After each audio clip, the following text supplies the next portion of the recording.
read through the New Testament and you find various opportunities where Christ is ministering to people, where Christ is serving people, where Christ is trying to do his very best and doing his very best as he is teaching people. So what we're gonna do tonight is we're gonna look at the rich fool, okay, in Luke chapter 12. And what I want us to see is I want us to pay attention to some words. I want us to pay attention to what is happening. So here we have again, it's Luke chapter 12, and I'm going to start in verse 13. Okay? It says, "Now someone in the crowd said to him, 'Teacher, tell my brother to divide the family inheritance with me.' But he said to him, 'You there who appointed me a judge or arbitrator over the two of you.' But he said to them, 'Beware and be on your guard against every form of greed. For not even when one is affluent does his life consist of his possessions.' And he told them a parable, saying, 'The land of a rich man was very productive, and he began thinking to himself, saying, What shall I do, since I have no place to store my crops? And he said, This is what I will do. I will tear down my old barns and build larger ones, and I will store all my grain and my goods there. And I will say to myself, You have many goods stored up for many years to come. Relax, eat, drink, and enjoy yourself.' But God said to him, 'You fool, this very night your soul is demanded of you, and as far as all that you have prepared, who will own it? Such is the one who stores up treasure for himself and is not rich in relation to God.'" So what I want to do before we get into those verses, I want us to go back to the first part of this chapter, and I want us to go to verse 1. Okay? So in verse 1, it tells us these words. "Under these circumstances, after so many thousands of people had gathered together, that they were stepping on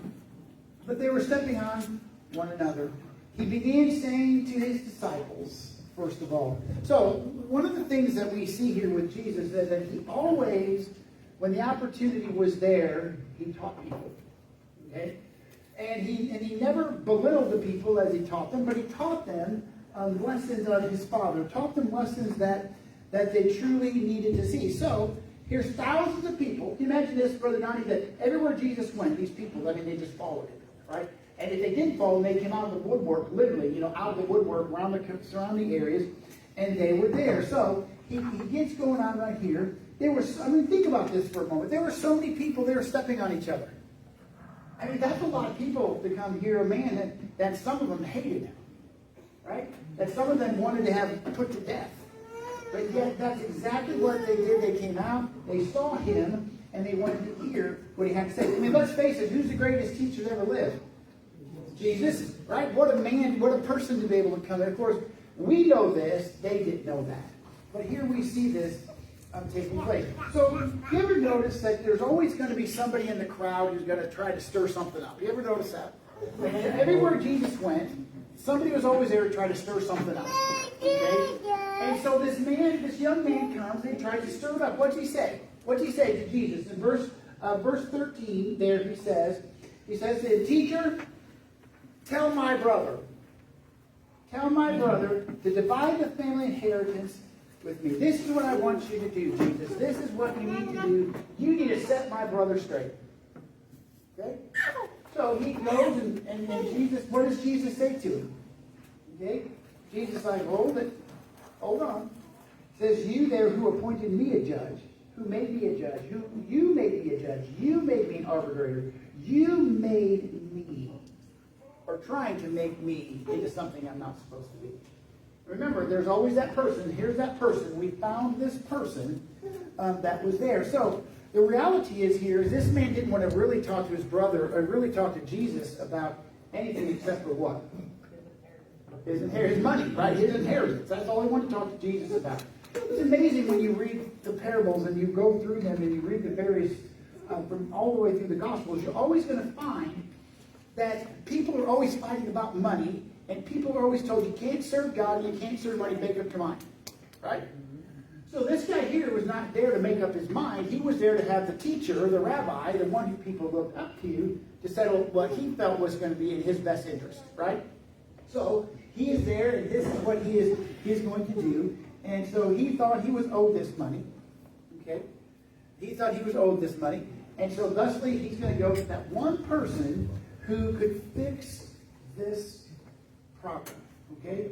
So again, why, first of all, I don't know if you guys have ever really, do you guys know that when towns were settled, that the church was always the center of the town? Usually it was the spoke, the hub, right, the spoke going out. And so they would go to, because I ever watch Little House on the Prairie? Have you ever watched Little House on the Prairie? Right? Okay, what was the church used for? Does anybody remember? School, town meeting, hospital, you name it, right? It was there, okay? And so now, one of the things that people would do is if the people still do this, they'll come to pastors, and I'm not knocking this or making fun of anybody. Man, sometimes people come to me and they're going, I have no clue what you're talking about. No idea what you're talking about, okay? And here's one of those cases. They're going to go to a person, and in this case, again, remember, what do you think the likelihood of this man looking at Jesus, believing that he's the Savior of the world? Probably not very much, okay? Let's face it, what was Jesus doing going from town to town? What was he doing? Teaching. And we're not just healing people, feeding people. Right? He was doing all kinds of things. And let's face it, guys. If you guys know that it's interesting that if you on any given week, you guys should do this, that you could go to the city of Indianapolis and never have to go to the grocery store. Did you know that? There's enough food pantries within a mile or two of our church. You'll never have to go to the grocery store if you choose not to. Did you know that? Okay. So we would know if somebody who lives that way, guess what they'll do? They'll go to those places so they don't have to go get food or other things. So here he is. He's going before this man. He's like, this man's smart. He's a rabbi. And rabbis are supposed to have all the answers. They're supposed to know everything, right? And I'm going to go to this man and settle this problem that I have with my brother, that my brother is not giving me my money. Jesus performed miracles. Maybe he thought it'd be a miracle if his brother gave him any money. Sure, maybe, absolutely. Right, maybe a miracle his brother's going to give. But here, this is the context of what's taking place, right? Thousands of people there, so many they're having to be, they're trampling on each other. And this man comes on in here, and this man says that that he is rightfully lawful here to have this thing. So let's ask a question here. I want us to see, first of all, Jesus refuses to get involved. Christians, sometimes we need to refuse to get involved with stuff. Did you know that? Sometimes we simply have to say, I have no idea, and I'm not interested in getting involved in it. Okay? Some would say, but you don't understand. No, I do understand completely. Don't make your headache my headache. You have no idea what you're doing. Remember what I said this morning, guys? Most people's headaches are self-inflicted. Get self-inflicted, and they want somebody else to get them out of their self-inflicted problems. So now here we have Jesus here. Like, I'm not getting involved in this. This is not what's going to happen. So again, Jesus is like, what's the real problem with this guy? Remember, what does he do? He says, we know here that he's teaching. We know that there's thousands of people around. We know this man. I envision this person as being that one person who wants to push their way to the front of the food line. Yeah, you know what I'm talking about? Okay? And I see this man pushing his way through the crowd, right? Get out of my way, get out of my way. I've got to get this out. Jesus has got to fix my problem because I obviously am entitled to something that my brother doesn't think that I am, and he's a rabbi, and everybody listens to rabbis, and he'll take care of this for me, right? This is what's happening. I don't know if you guys know that. That's literally what's happening right here.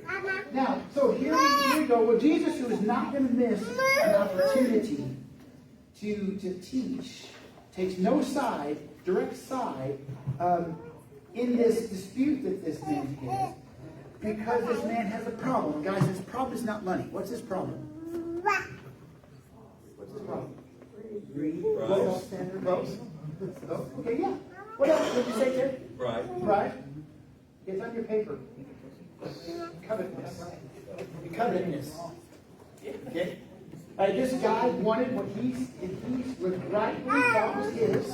right? It was rightly his, and I'm going to stop at nothing to get what's rightly mine. That's literally, he's coming after this so badly. Think of the prodigal son. What did he want? He wanted what was rightly his. His dad hadn't even died, and he wanted everything that he felt was rightfully his. So here we see this taking place. Now, if you notice here in verse 14 of Luke 12, verse 14, it says these words. He says, "You there who appointed me a judge or an arbitrator over the two of you." Now, the word "you" there, it's on your paper, is plural. Okay? Guys, you realize that when there's times when we read our Bible, that there's words that are interchangeable for singular and plural, and they're only defined singular and plural based upon who the audience is, okay? So like "ye" is both plural and singular. It just depends on the audience. It depends on who Jesus is talking to, or who Paul may have been talking to, or anyone else.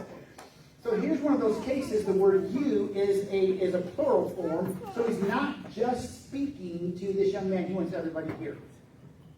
So it's every single person, all of you. Right? That's what he's doing. You, plural. So that you can see exactly what it is that's taking place here. Again, you're right. He was greedy. He was covetous. He was all those things that every one of us said here. But nothing was going to make this man happy. Nothing. How many of you guys remember before the baseball salaries went totally bonkers? Okay?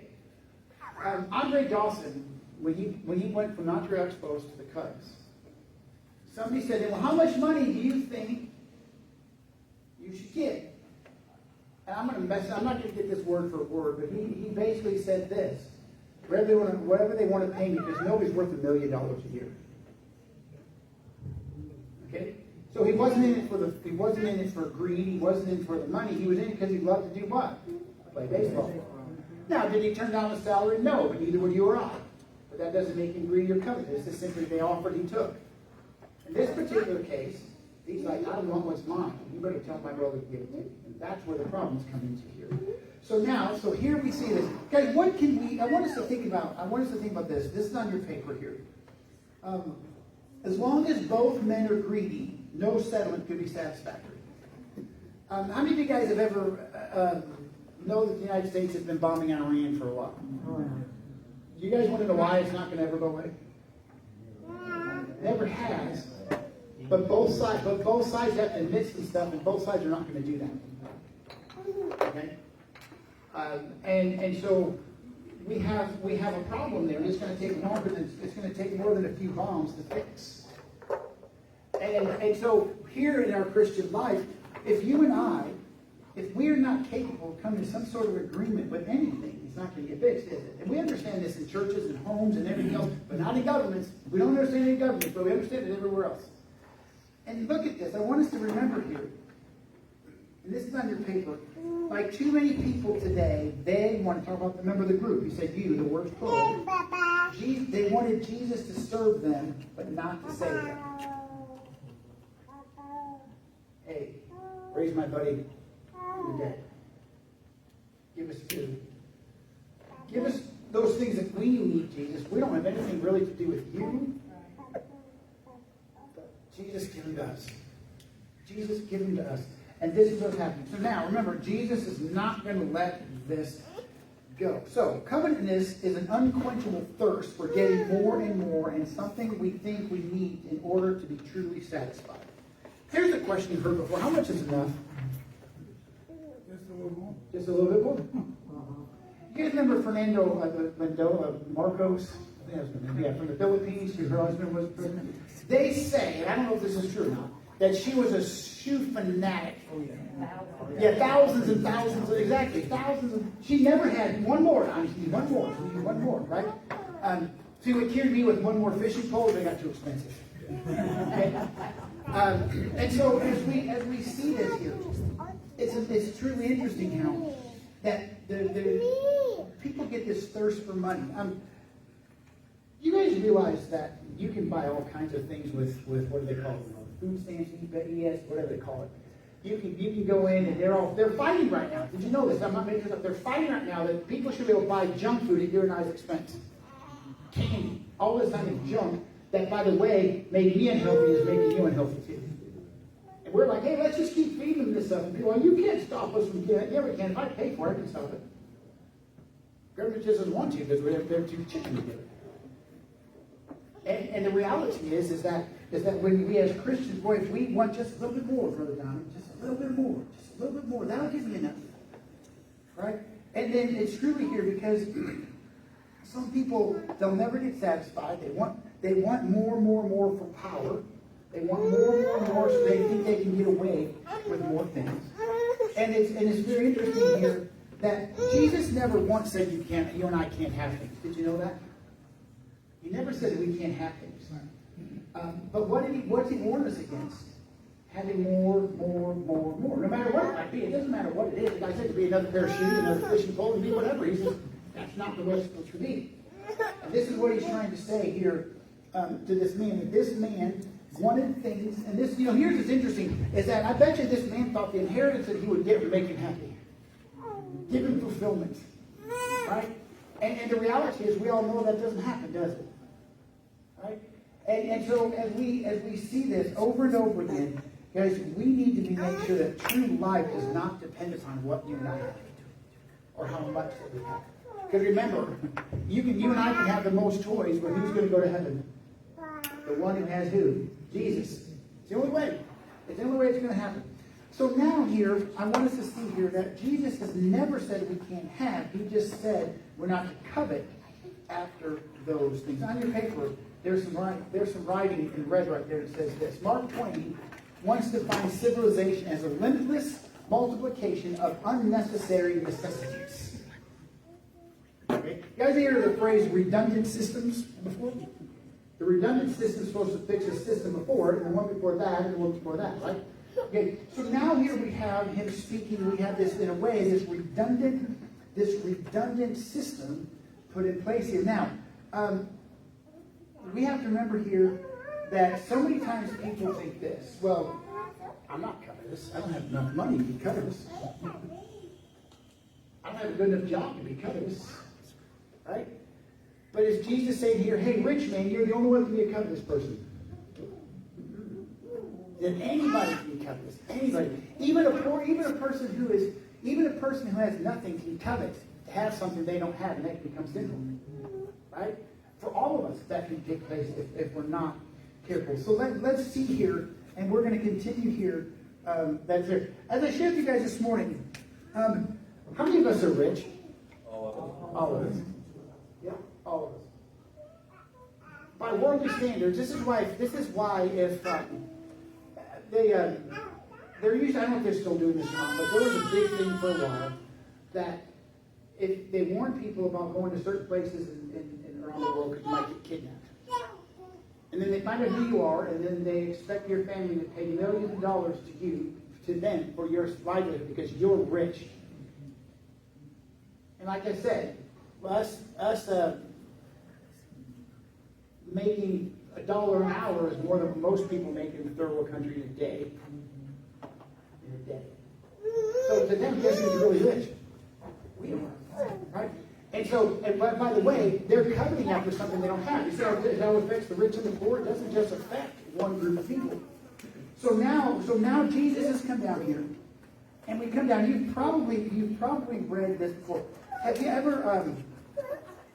ever wanted something so bad that's all you thought about? Maybe you were a little kid, maybe it was go to the candy store, or you're saving up for something, whatever it might be, a Red Ryder BB gun, right? It might shoot your eye out, kid. So be careful with that. So now, what I want us to see here is that look at this man. Jesus tells this parable. This man's like, I am so good. I am so good. I got him so good that I'm going to just destroy all my little arms. And I'm going to build big ones. Because you know what, Steve, I can. That's what I'm going to do. I'm just going to build them. I'm just going to destroy the other ones. I'm just going to do this because I can. Right? This is what I'm going to do. And in fact, he goes on here and he says a couple of things here.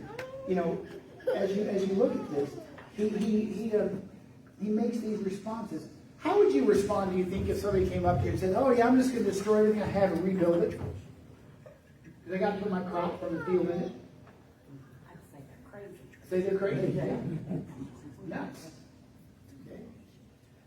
There's a place, I don't know where it's, I don't know what it's actually, what city it's in, but if you cross on I-70, you go into Illinois a little ways, it's either I-70 or I-74, I don't remember which, and I think it's 74, and they don't have great big barns for their overflow grain. What do they do with it? They put a big tarp over the top of it, like a little concrete thing on it, cover it up, right? Because some years they have a lot of crops, sometimes they don't have a lot of crops. Well, this guy here is like, I got a lot, and since I got a lot, that makes me wealthy, and I'm wealthy, I can do whatever I want to with my money. Right? This is what I'm going to do. It's very interesting because Jesus actually proves a point. You can build all you want to, but you're going to die tomorrow. It don't make no difference. You can covet after that. That's what he was doing. Right? He was coveting after this. This is what he's truly that. I mean, let's face it. How many of you have ever, I'm not asking you, have you ever played the lottery or anything like that? But let's all face it, man, you're sitting there, there's $500 million up for grabs, and sometimes it'd be nice to have $500 million. Right? I mean, I don't know what to do with it, Brother Donnie, and it really wouldn't.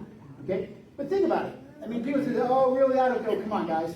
If somebody says, here's $500 million, you're going to go, nah, I don't need $500 million. What do you think about that? I'm not even going that direction. No one's going to say that. Nobody. Unless you're loony. Okay? Nobody's going to say that.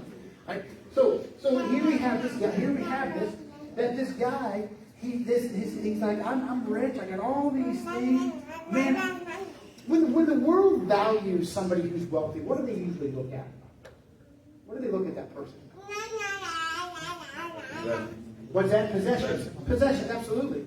I have to confess something to you that I don't really think, I think soccer is like one of the boringest sports in the world. And I'm glad millions of people, if not billions of people, love it. That's great, good for them. Okay, that's great. But it's so funny because every time you have a big sporting event, you know who shows up? Rich people. Rich people, right? And they're showing these people today, and they're showing this stuff. There's this person, there's that person, there's this person. And it's so funny because they're the wealthy people who hate America, but yet they want to get wealthy off America. It's just interesting how that works. So they have all these people and they're going around and they're showing you and they're like, oh, look at this person, look at that person. And here's this rich man. We base our living standards based on our stuff. What Terry said, our stuff. Right? He has the biggest toys, must have the biggest debt. That's usually what it is. Okay? And so here we see this man. Here's this guy. Like you said, Patsy, you're nuts. You're out of your mind. Why would you want to tear down perfectly good barns? Right? But that's exactly what it is that he is going to do. Again, it would be nice to have some of those things. But covetousness is just not about money. It can be about anything. And that's what's happening here. That this guy, when you think about this young man comes up there. This young man has, I mean, he's going to get half this inheritance with his brother, right? And he wanted it now when he could have it.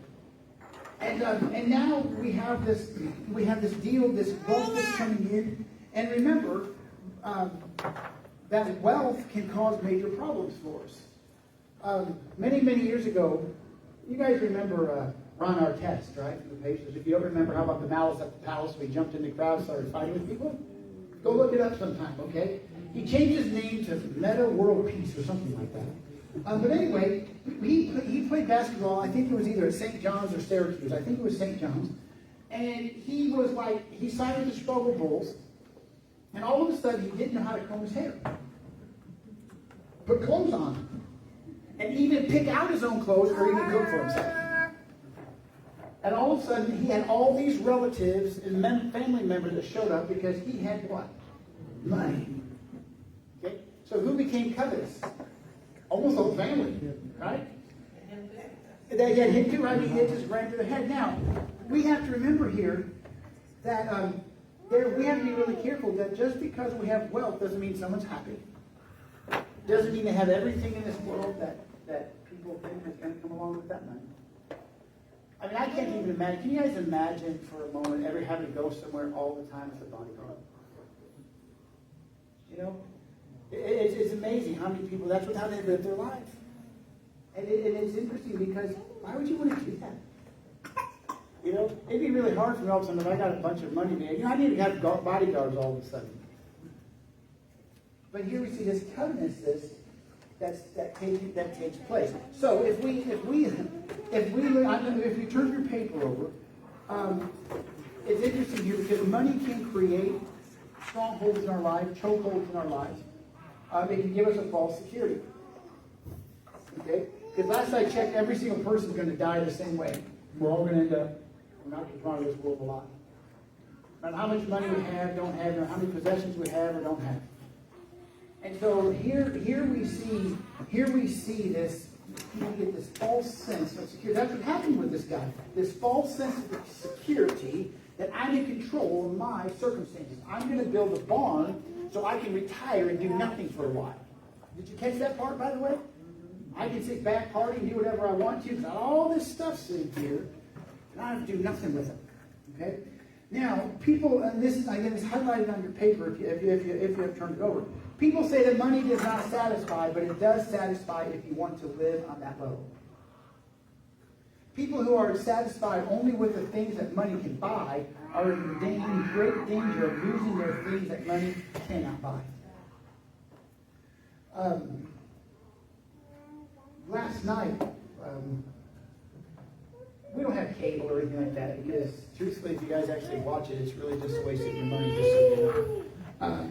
But there's a show on last night, the Rabbit Ears. You guys know what I'm talking about when I say Rabbit Ears, right? Okay. There's a show we watched last night called Bull. You guys ever hear that show? No. Bull. It's not on TV. It's reruns now. You have to watch an Ion and other channels. And there's this young boy. He got accused of murder. His dad was worth millions and millions, if not billions of dollars.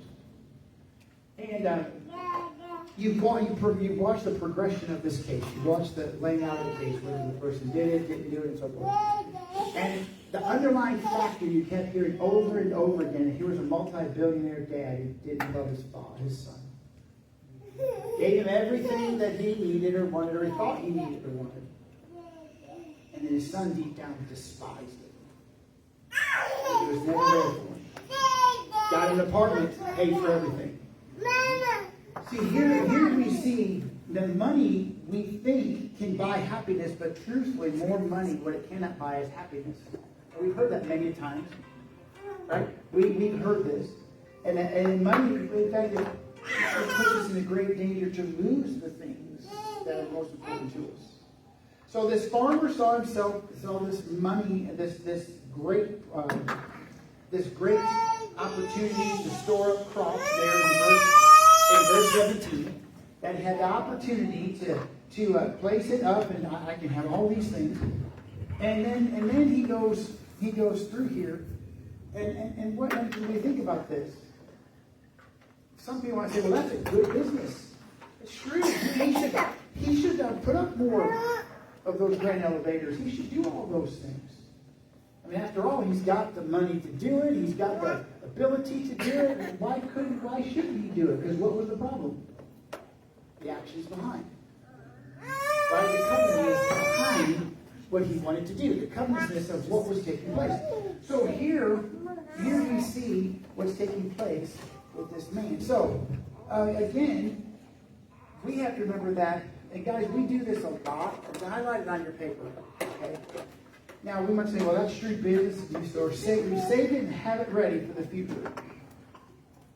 Guess what this man didn't have? The future. Correct. Didn't have the future. He thought he had the future, Brother Donnie. He didn't have the future. He thought he had it. And so, Jesus, like, I'm going to prove this point by telling this parable, by telling this to people, that you know what? This man had nothing. It says there in verse 20, but God said to him, you what? Fool. You're a fool to think that tomorrow is going to happen. You're a fool to think that those barns are going to get built because you're going to die tonight.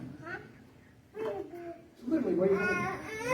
And so as Christians, guys, we should never, ever, should we plan for tomorrow? Everybody go, yes. Okay? Should we covetousness in our hearts for tomorrow? No. Nope. Not at all. And that's what this man was doing. But I want you to see something here. If you notice what he said here, he says in verse 19, and I will store for my, I want to back up 18. This is what I say I will do. I will tear down my barns and build larger ones, and I will store all my grain and my goods there. And I will say to myself, you have many goods stored up for many years to come. Relax, eat, drink, and enjoy yourself. He says to him, he says, hey, man, I got everything I need, so tomorrow I'm not going to do nothing. I'm going to do absolutely nothing. And guess what? That was his plan, wasn't it? His plan was to do nothing. And Jesus is like, wait a second. How many of you guys know that Christians are not called to retire? Did you know that? We're not called to retire. You might retire from the job you have, but if you stop serving God because you don't have a job anymore, you're living in sin. Okay? Living in sin. Because God says that is not what we're supposed to do. Because who do we actually serve? Him. Right, exactly, Him. And I think about how many people, older people, who literally, I'm going to tell you what, one of the saddest places that I've ever visited in my life is a nursing home. And I'm not here tonight to put people down for being in a nursing home or anything like that. But I look at a nursing home and I told Jennifer, I don't want to be in a place where I just go to live there to die. And that's exactly what they are. Oh, they'll mix it up with, they'll mix up, you have a game table here, you'll have but that's exactly what they are. And there's very few people who go to them who don't look at it, who don't look at it in a negative way. Remember Lorraine Tanner? She didn't look at it that way. She looked at it as what? As an opportunity to do things for God. You didn't know her, you missed her, okay? But she did. And we think about this, because we should never be satisfied to say, I'm not going to do anything, because I work really hard. We literally had some people in Alaska. Jennifer and I, we spent 3 years, well, more than 3 years, but this time it was 3 years, in Moose Pass, Alaska. And we had a meeting with some people, and we asked them, we said, what are you guys going to do at the church when we leave? You guys would hear words like this. Well, I did my time over there. I don't have to go back over there. I did my turn to serve God. I'm not serving God anymore. I did it in the church. I did it as a deacon. I did it as a minister. I did it as a pastor. I did it as a treasurer. I did it as education. I did whatever. God, I'm not going to do anything. Oh, yeah. And music director. I'm not doing anything anymore. That's how that can come across, right? But God forbid that we ever say, I'm not going to do anything. And I think of some of the, I think of Linda sitting right there. Linda's only 29, just so you guys know. If you didn't know that, that's what she is. She told me that she would never like me, right? Okay. But I'm going to tell you guys something. Miss Linda, I'm not trying to embarrass you at all. If I am, I do apologize. But she hates the heat. How many of you guys like the heat? I don't like the heat. I'm going to tell you what she does. She sat there yesterday in the heat, teaching those kids. Thank you. She's never said, I'm too old, I can't do anything anymore for God. I would tell her, 29 is pretty young to quit doing anything for God. But it's true. How many times have you guys thought about that? I did my part. Guys, listen to me. This guy said he did his part. I'm going to sit back and do nothing. God says, no, I'm not taking your life. Gone. Think how much you as a Christian who's been a Christian maybe 30 years, 40, 50, 60 years, how much you can treat a young Christian who knows nothing about being a Christian except for the title. Think about that for a moment. This is what he is getting at here. The world says these words, take care of yourself first and don't worry about anybody else. And we'll carry that over into our personal lives, we'll carry that over into our churches, we'll carry that over into our businesses, we'll carry that over to what we're doing in life, no matter what it is that we might be doing. And we'll justify by saying, I did my time. I did my time. That's how we'll justify it. And so this man here, Jesus, like, you know what? Yes, it's a parable. Yes, this man says, you know what? That's not my plans. Brother Donnie, Jesus' plans were never for you to sit and do nothing, right? That's not his plan. And nor do you. But yet so many times as Christians, that's what we'll do. Because we're afraid to step out and do something different. How many of you guys are ever, how many of you think you're stuck in a rut with your life? Most people are not going to answer that question because they're not going to admit they're stuck. They don't even realize they're stuck. Because ruts anymore in life are so deep we can't see out of them. And when someone steps out of that rut, we go, what is wrong with them? Are they crazy? They're doing what for God? They're going where? Well, don't they know they got to do whatever it might be that we think that people should be doing? And then all of a sudden, man, some of the first people we met, in fact, the first people in the church in Alaska that we met, they were in their mid-70s. Retired, again, whatever that means. Retired, living in an RV in the town of 300 people on the Kenai Peninsula in Alaska. And loving every minute of it. Loving every minute of it. And so they didn't just say, well, we're not going to do anything. We're not going to serve God at all. I'm telling you guys that the biggest blessings in our lives, we miss them because we become something that we're not supposed to be. And that is just simply to become the taking care of number one. Now, I'm not talking about it if you're sick and needs. I'm not talking about that. I'm talking about simply not doing anything for God. That's what I'm talking about. That's what this is about. If you don't want to do anything, did you see that? I don't have to do anything. I'm going to relax. I'm going to eat. I'm going to drink. And I'm going to enjoy myself. That's what I'm going to do. And Jesus is like, hold it. You might think that. But this is what's really going to happen. This is what's really going to happen. So guys, don't ever stop serving Jesus, no matter what. And some people, you know, Brother Don, some people go, you're crazy. You're crazy, man. Don't you know you earned it? Sure, you may have earned the right to retire from working, but you never earned the right, and I never earned the right to retire from serving God, am I right? Never earned that right. Until we go to heaven, even then we're going to worship Him, right? So, I mean, okay, so here we hear this story, this parable, that they are talking about. On March 11th, this is on your paper, on March 11th, 1856, Henry David Thoreau wrote this in his journal. The man is the richest whose pleasures are cheapest. He also said a man is rich in proportion to the number of things which he can not afford to let alone.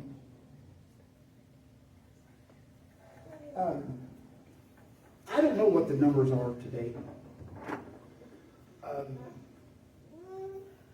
The average person has so much credit card debt, I can't even imagine why they would want to do that.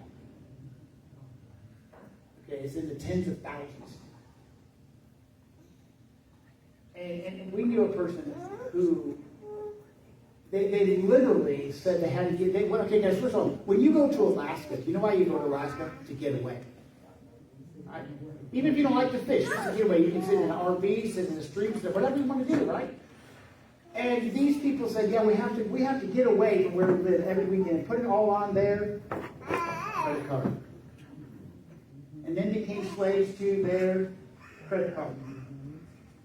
And all of a sudden, other things can get into our life and we cannot be happy, we can be dissatisfied.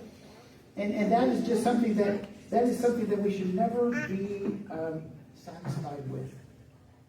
So, this guy, Jesus said in this parable that you're going to die.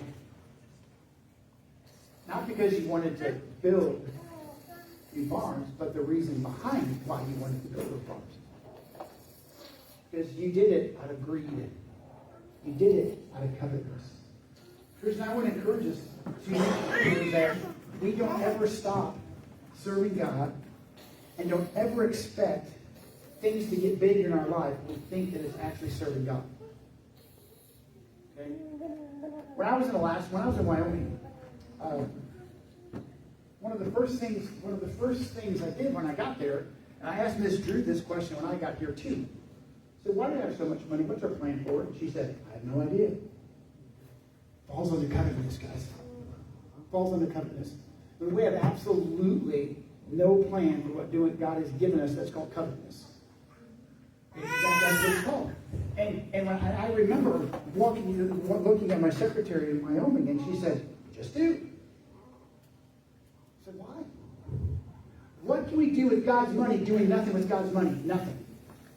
Absolutely nothing. Okay? And it's interesting because they literally were sitting there, and some people saying, well, we need to get a loan for something. When they had the cash to pay for it. That's covetousness. Okay? And that's not what God wants from His church. It's not what God wants from you, and it's not what God wants from me. Okay? He doesn't want us to be like this rich man. Well, we'll just get another checking account. Whoops, when I got to Wyoming, there was 3 checking accounts. 3. For what? Covetousness. And this is what He warns us to make sure. Why? Because you know what? This man thought he had all the time in the world. Okay, all the time in the world. And Jesus is like, sure don't. Your life is gone. And guess what? And here's the thing, guys. If you don't spend the money, who's going to? Somebody else. Somebody else. I promise you somebody else will. And this is what this guy's talking about. Guys, it's the same thing in all of our lives. Let's make sure that we aren't coveting after things, but we're serving God with it so that ultimately He can receive from it the praise and honor and glory that's there. And here we see this young man. He says, hey, this man's like, I want my money. He's like, that's not my responsibility. Let me tell you a story about somebody who wanted that too. And I want us to, on your paper there, there's the very bottom, that last red section there. Okay? Here we have this boastful farmer. And sometimes we might say, oh, too bad this fellow died just when he had everything going for him. How tragic that he could not finish his great plans. Now, what it is the great tragedy is not what the man left behind, but what lay before him. And in his case, eternity without God. Because what was the most important thing to him? His money. And he wasn't even apologetic about it. He was not even apologetic about it. He's like, hey, this is what I want to do with it. But the man lived without God, died without God, and his wealth has been an incident, his wealth was an incident in his life. Now, no. Can rich people go to heaven? Everybody say yes. Yes. Can covetous people without Jesus Christ go to heaven? No. When this man was a rich man, he was covenant without Jesus Christ. That's what happened. That's what happened. So, look at verse 21 if you would, please. Verse 21, it says this. Such is the one who stores up treasure for himself and is not rich in relation to God. That last highlighted paper, the question before, on your paper, right before that, what does it mean, not rich in relation to God? It means to acknowledge gratefully that everything we have comes from God. Remember, guys, we cannot say everything we have from God comes from God and then hold on to it so tight that the only way it's going to be gone is I have to be dead. That is not the answer here. Okay? That is not what this is about. And then make an effort to use what He gives us for the good of others and the glory of God. That's what this man should have done, right? That's what we all need to do in our lives. We need to remember that wealth can be enjoyed and employed at the same time if our purpose is to honor God. Okay, not to say, well, look what we did. Run across the stage and say, look what I did. Because guess what the Bible tells us? You just got your reward when we do that, right? When we do that, we run across the stage and we got our reward. And so as we look at this, guys, I want to encourage us.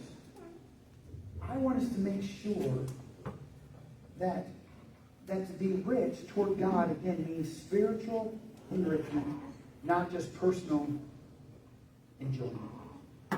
And that how tragic when people are rich in this world but poor in the next. How many people out there think they think the stuff they have is theirs? I've been to enough funerals, and I know you have as well. I've yet to meet a single person who took a single thing with them from this world. Whether they believed in Jesus or didn't believe in Jesus. Not once have I seen any of those things go with them. Oh, people put things in their casket, put things down in the grave, but guess where they're at? They're still there. They're still there. And we know this is fact. If you just study the Egyptians, you just study others, we know it is fact. It doesn't go with us. Right? And so as we think about we think about this parable he said. is what I want us to learn from this is making sure that why we do things, the motivation behind is not causing us to be covetous. Making sure that I don't care what it is. I don't care if it's, I don't care what that motivation might be. How many times I've heard people say over the years, I'm going to keep my job just a little bit longer because it's going to pay a buku bucks if I just wait 2 more years. I wait 4 more years. Yeah, because they're guaranteed the 3 or 4 years, right, Steve? That's what you just said. They might be dead. You ever meet people and that's all they want to do is work? And the only reason they're doing it for is they want the money that goes along with it, not because of anything else. Sometimes they need people to just get away from people around them so they can just kind of sit around, okay? But guys, just think about that for a moment for your life. Do you do things? Do I do things? Do our church? Does our church do things out of covetousness, or do we do things out of love for God, so that others can ultimately see the blessings that God has given us, again, as individuals or as a church, to bless their lives? Father God, I thank you for loving us, and Lord God, I ask right now that we will trust you always. Lord, I pray that Lord, no matter what we do, we'll be faithful to you. Forgive us, Lord, when we're not. And Lord God, I pray that we will just, Lord, seek after you. Lord, that we'll never stop serving you, following after you, loving you. And Lord, I truly do thank you for everyone that's here tonight. Lord, I pray you use us. Use us so others may come to know you, and ask these things in your name. Amen. Amen. Thank you for coming out tonight. Come on back here, guys, Tuesday night and on Wednesday night.